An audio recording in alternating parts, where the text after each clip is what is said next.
Maybe a little dance. Bear with me on this one. In the 14th year of King Hezekiah, this is the prophet Isaiah, by the way, 36th chapter. In the 14th year of King Hezekiah, King Sennacherib,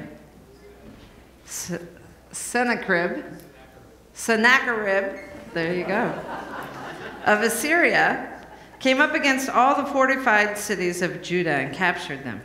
The king of Assyria sent Rabshakeh from Lachish to King Hezekiah at Jerusalem with a great army. He stood by the conduit of the upper pool on the highway to the fuller's field, and there came out to him Eliakim, son of Hilkiah, who was in charge of the palace, and Shebna the secretary, and Joah the son of Asaph the recorder. Then Rabshakeh stood and called out in a loud voice in the language of Judah, "Hear the words of the great king, the king of Assyria. Thus says the king, do not let Hezekiah deceive you, for he will not be able to deliver you. Do not let Hezekiah make you rely on the Lord by saying, the Lord will surely deliver us. This city will not be given into the hand of the king of Assyria. Do not listen to Hezekiah, for thus says the king of Assyria, make your peace with me and come out to me. Then every one of you will eat from your own vine and your own fig tree and drink water from your own cistern until I come and take you away to a land like your own land, a land of grain and wine, a land of bread and vineyards. Do not let Hezekiah mislead you by saying, the Lord will save us. Has any of the gods of the nation saved their land out of the hand of the king of Assyria? Where are the gods of Hamath and Arpad? Where are the gods of Seraphaim? Have they delivered Samaria out of my hand? Whom among all the gods of these countries have saved their countries out of my hand, that the Lord shall save Jerusalem out of my hand? Now may the words of my mouth and the meditations of our hearts be acceptable in thy sight, O Lord, our strength and our Redeemer. Amen.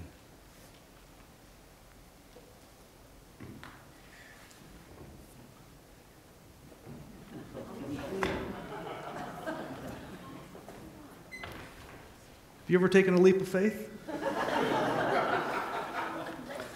Upon what is your trust based? Many of us, when we ask for someone's hand in marriage, that's a leap of faith, or when we accept a proposal. Others of us, when we make a major career change or perhaps decide to retire, that's characterized as a leap of faith. Sometimes you take a leap and the net appears, and sometimes, well, maybe not. The Bible,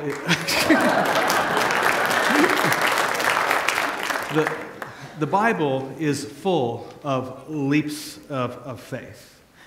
Some leaps that make all the difference in the world and actually preserve even whole peoples alive. Others which literally end in death and destruction. So the Bible pays very careful attention to leaps of faith. What constitutes solid ground that we can trust, that will appear, and when is a leap of faith really more of a leap of folly? Now, our story this morning really deals with a gigantic leap of faith taken by King Hezekiah in the late 8th century. Hezekiah was a contemporary of the prophet Isaiah, also a contemporary of the prophet Micah, who we've encountered earlier in our series. And knowing a little bit about the historical background behind this leap really kind of opens the vista wide to the issues involved, and also gives us a bit of a window to our own leaps of faith, those times when we have to make critical decisions where the way ahead is not necessarily clear. So in Hezekiah's time, he came to power in 715 BCE.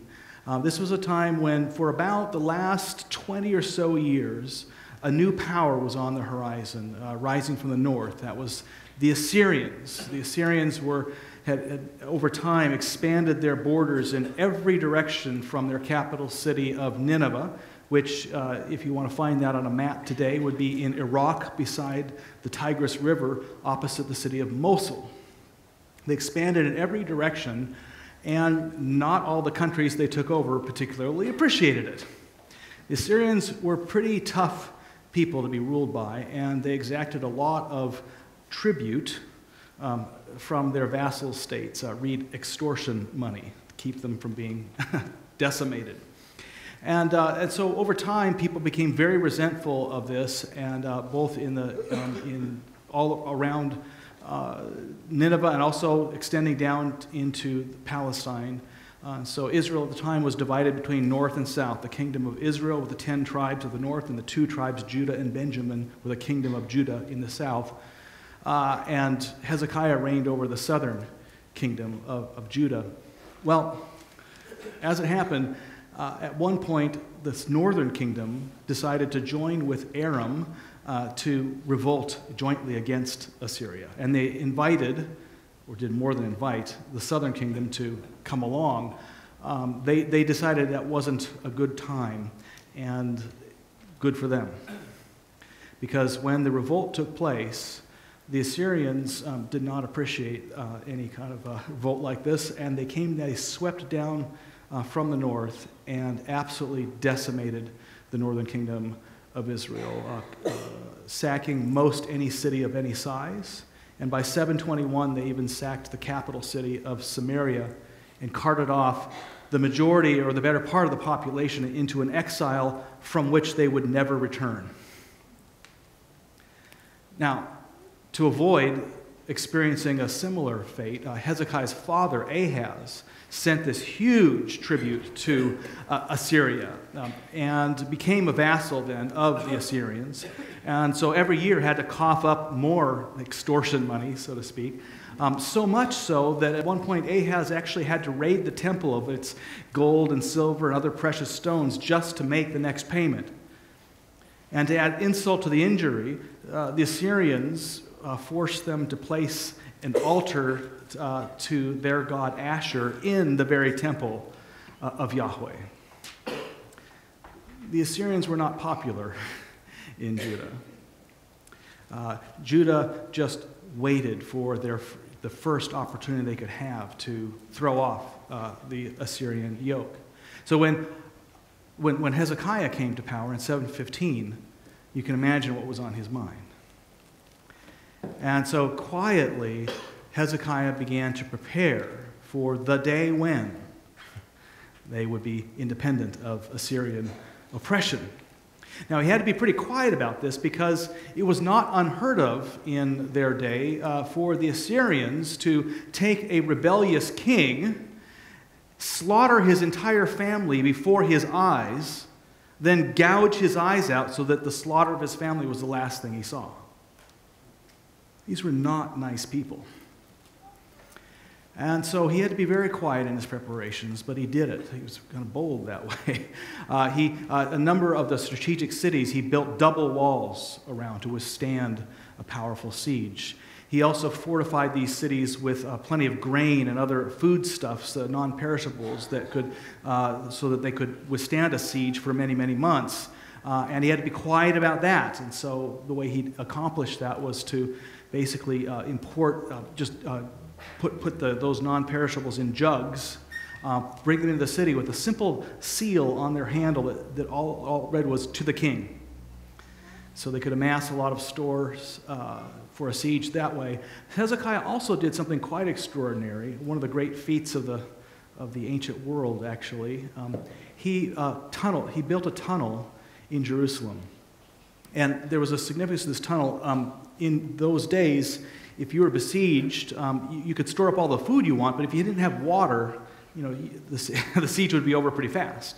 And Jerusalem had no internal source of water.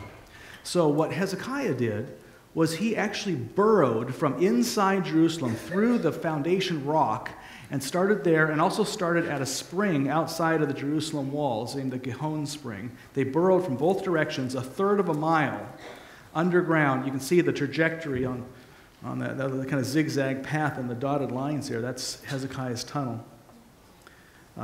And Believe it or not, before the age of modern technologies, seismographs, radar, or whatever it is that they can track things underground, they actually, the crews, the work crews, joined together exactly where they were supposed to. Apparently that must have surprised even Hezekiah that happened.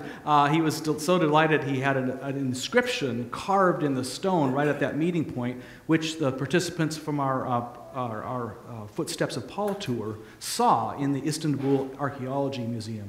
The inscription praises Yahweh for this miracle of the joining. But because of that, then, Jerusalem had a water source, a secret water source coming into their midst. So, run the story forward. It's now 10 years after Hezekiah has taken office, and they get their first real significant glimpse of an opportunity to throw off this Assyrian hegemony. Sargon, the Assyrian emperor, dies suddenly, and the power gets transferred in a very awkward way to his son, Sennacherib. So things are a bit unstable in Assyria. Also, simultaneously, Egypt had kind of awakened and was flexing its muscles, and this little people that would later become quite big, named the Babylonians, were starting to gain power. And both Egypt and the Babylonians approach Hezekiah and his military advisors with a promise of significant military aid if only they would join them in a joint rebellion against Assyria. Well, this did not seem like much of a leap of faith. It seemed that the answer was obvious what to do. Of all the times in the world, in this transition of power and with the promise of help, this had to be the hour that they would take action. Surely every one of Hezekiah's military and political advisors were saying, hey, it's green light here, let's go for this. It was so obvious, in fact, that Hezekiah seems to have thought that it wasn't necessary to pray about it. But Isaiah did. And Isaiah, in his prayers, dug in his heels fiercely, saying, absolutely do not take this course of action. It will only end badly. Well, how's he supposed to know?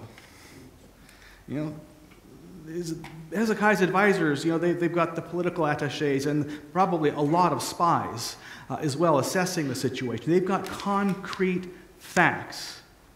Isaiah has this invisible God. It says, God says so. All right. What's going on? Well, first of all, likely those military advisors were probably then accusing Hezekiah of being an Assyrian sympathizer, unpatriotic. That's a little bit ridiculous, considering it's Isaiah. But nevertheless, they had grounds. There was a time a few years earlier where they thought maybe they could get away with a rebellion. And once again, Isaiah had said, no, don't do it. And in fact, Isaiah felt so strongly about don't do it that he actually took off all his clothes and wandered Jerusalem for 3 years naked.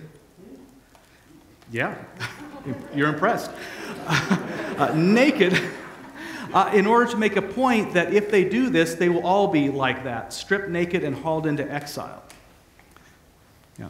Now, I was going to make a joke about this, but I was afraid that the rest of the service, you'd just be thinking about Isaiah naked. So don't think about Isaiah naked, okay? No, really, don't. No, but that's what he did. But, this actually seems pretty dramatic, and, you'd think the guy would be put in jail these days. But considering that there are hundreds of thousands of lives at stake and the future of a country, and people just panting, waiting for the first opportunity to shed that yoke, what would it have taken to shake people up, to get them thinking in another way? See, Isaiah was a spirit person.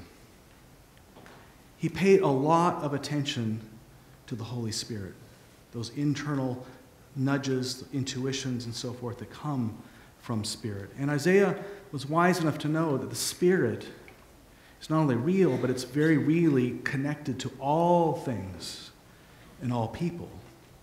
So not just connected to you and I, but also to those who might oppose us. And the Spirit is not only familiar with the strengths and weaknesses of those enemies, but is also familiar with your strengths and weaknesses. And the Spirit is connected to dimensions that we don't have any kind of direct access to. Imagine a consciousness that is not bound by space or time. You think that consciousness doesn't have a vast view of things from which to send nudges and intuitions that may kind of tend to strike us as coming slantwise because they don't quite fit the logic of our three-dimensional realm. And nevertheless, we can perceive when we get quiet. We stop, look, and listen, and learn about what it means to be in relationship with the Spirit and how to trust certain intuitions and throw others aside. Well, Isaiah was so good at this that he's in the Bible. They remembered how accurate he was. He could call things and see things that other people could not see using the best of their technology of the day. Well, so Isaiah does this, and it goes badly. They do actually, Israel doesn't join, but the other, that first little glimpse when he's walking around naked, the countries that did try to rebel, they got completely demolished. So now it's a 7:05. They're like, green light now. Now is the time. Isaiah's saying, no, it's not the time. But they go anyway. They trusted their military might over the word from the Lord. And what happened? Well, they leapt, but the net did not appear. They leapt, and Assyria swept down from the north and sacked 46 of the cities of Judah. All those double-walled cities in ruins. Good example is this one, Lachish. Lachish was one of the best fortified cities that Hezekiah had spent years preparing, building up its walls, fortifying, and so forth. The Assyrians came down and made mincemeat of Lachish.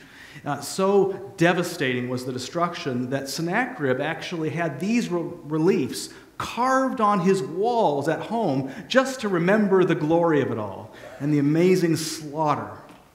Archaeologists have found mass graves at Lachish containing scores of Israelite bodies from that era covered in pig's bones to add insult to the injury. That's Assyria. And so they take over 46 cities, and then now we pick up our text, our story. They are at the outskirts of Jerusalem, outside the city walls, with the military commander, the Rabshakeh, calling out, hey, surrender. You had a good point. But let's listen to the continuation of this story. When King Hezekiah heard it, he tore his clothes, covered himself with sackcloth, and went into the house of the Lord. And he sent Eliakim, who was in charge of the palace, and Shebna, the secretary, and the senior priests, covered with sackcloth, to the prophet Isaiah, son of Amoz. They said to him, thus says Hezekiah, this day is a day of distress, of rebuke, and of disgrace. Children have come to the birth, and there is no strength to bring them forth. It may be that the Lord your God heard the words of Rabshakeh, whom his master the king of Assyria has sent to mock the living God, and will rebuke the words of the Lord your God has heard. Therefore lift up your prayer for the remnant that is left. When the servants of King Hezekiah came to Isaiah, Isaiah said to them, say to your master, thus says the Lord, do not be afraid, because of the words that you have heard, with which the servants of the king of Assyria have reviled me. I myself will put a spirit in him, so that he shall hear a rumor and return to his own land, and I will cause him to fall by the sword in his own land.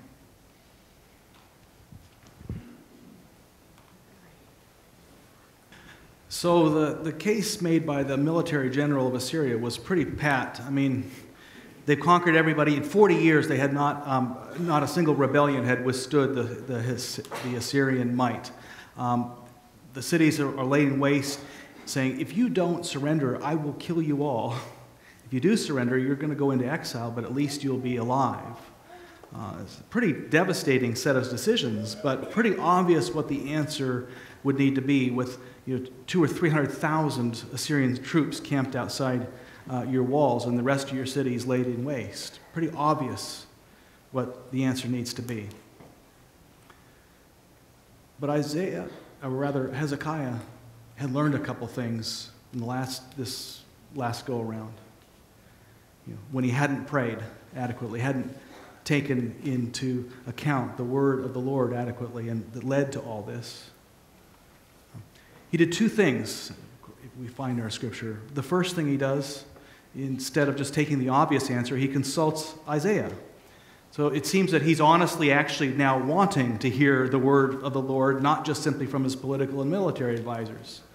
And what Isaiah says is once again confounding. You expect him to say what he's always said. Don't do it. Don't revolt. Just surrender to Assyria. Let them continue to be your overlord. But Isaiah at this point completely changes his tune. He says, stand firm, trust, take a leap, and the net will appear. This is the right time. I think that what the Bible is trying to tell us here is incredibly important.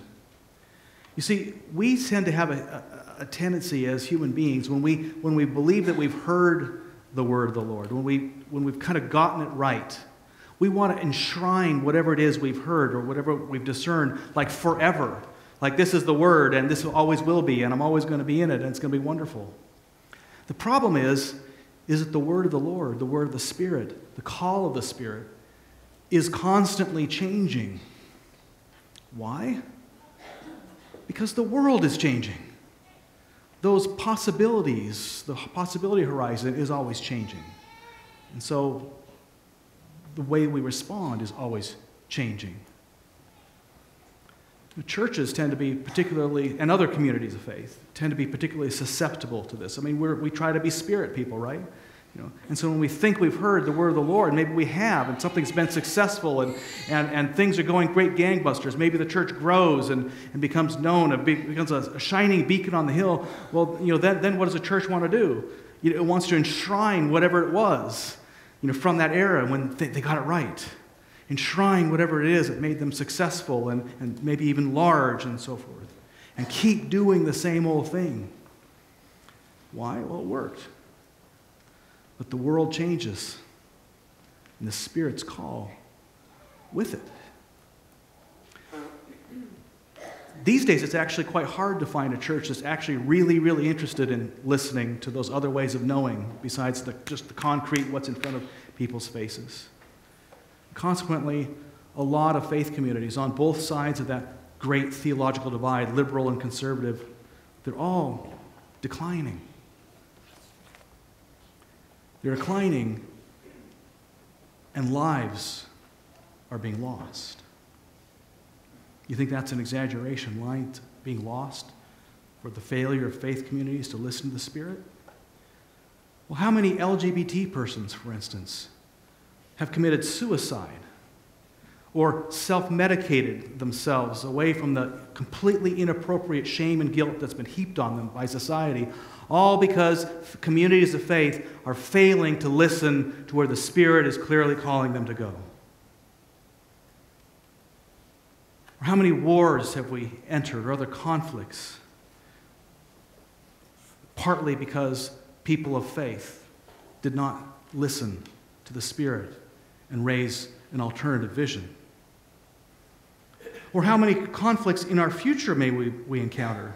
All because communities of faith, Christian, Muslim, and Jew, have failed to hear the call of the Spirit, that we're all worshiping the same God. These are real lives.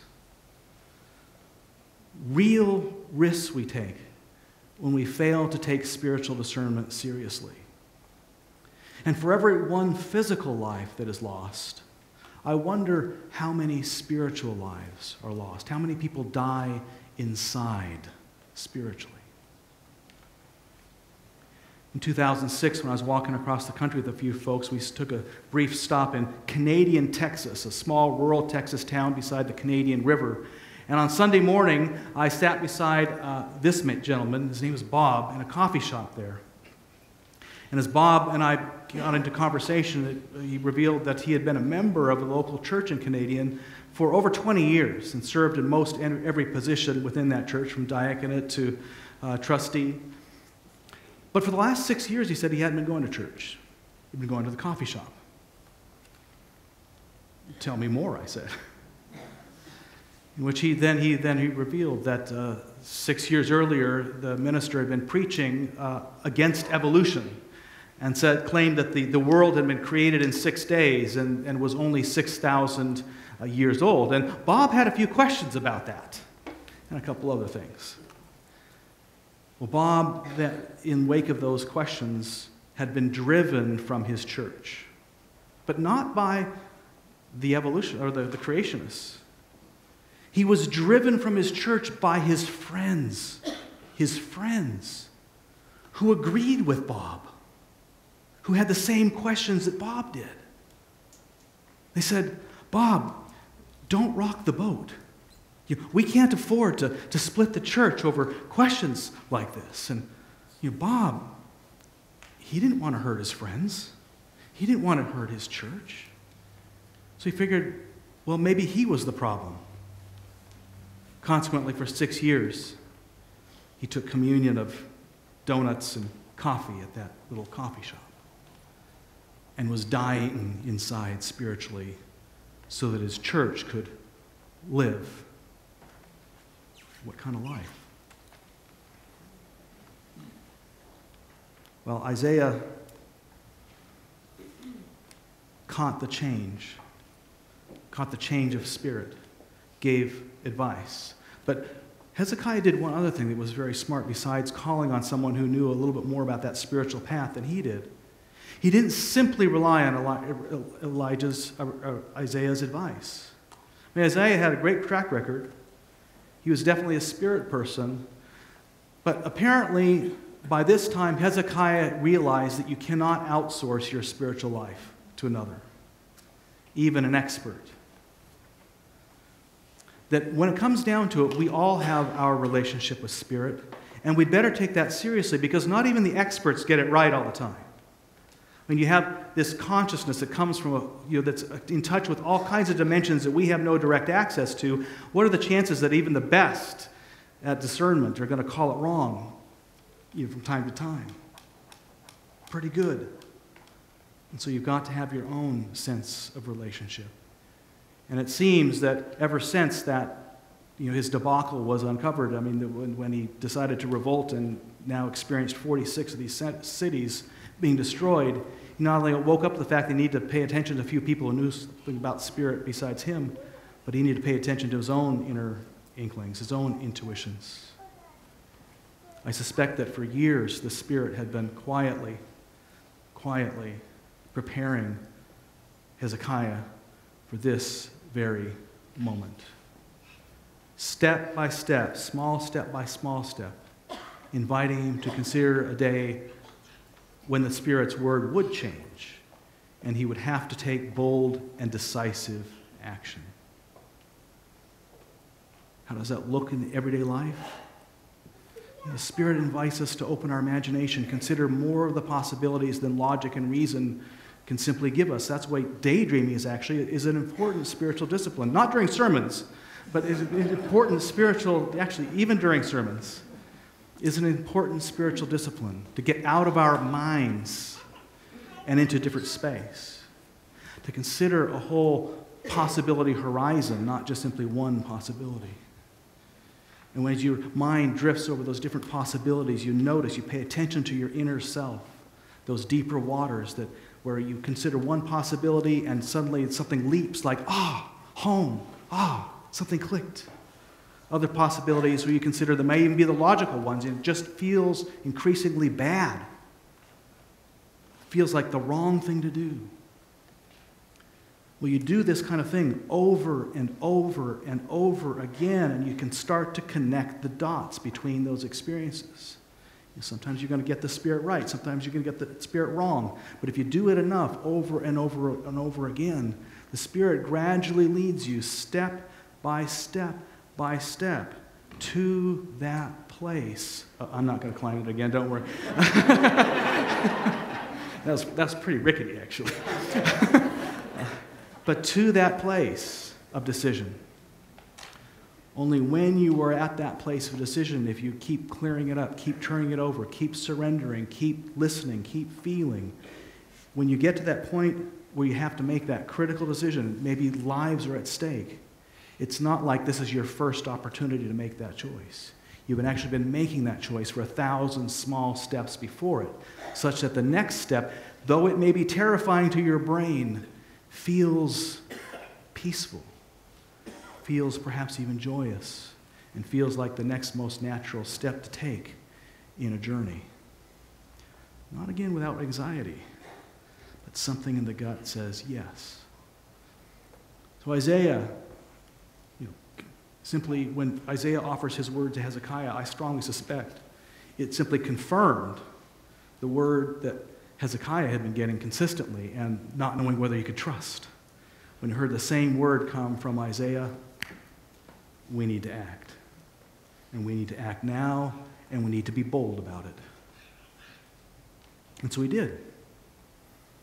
He told the Assyrians to go to HE double hockey sticks, figuratively speaking.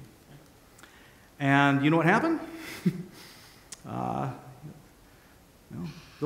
That lens of faith proved itself to be a trustworthy view of the situation. The Assyrians, there are conflicting accounts about what happened next, actually.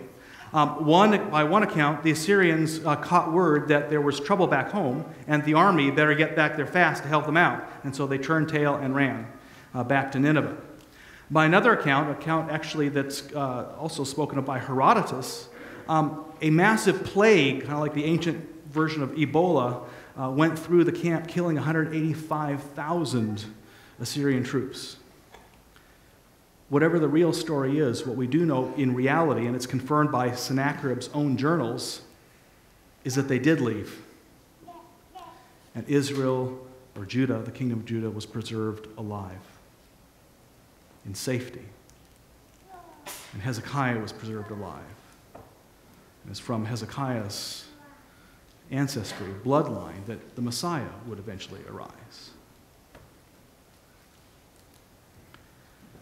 They say that faith is believing despite the evidence and then watching the evidence change.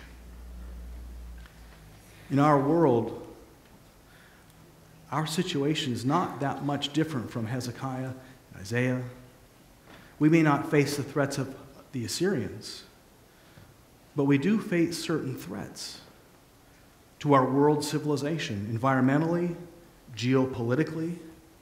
You think the stakes are any lower now than they were in Hezekiah's day? Do you think the need to listen for Spirit is any less now than in his day? Happily, the word of the Lord ultimately in these circumstances is that God is able and willing to make a way where no way seems possible. If we do turn it over consistently and listen for Spirit, God is able to reveal to us event horizons that are very different than we expect and find that way.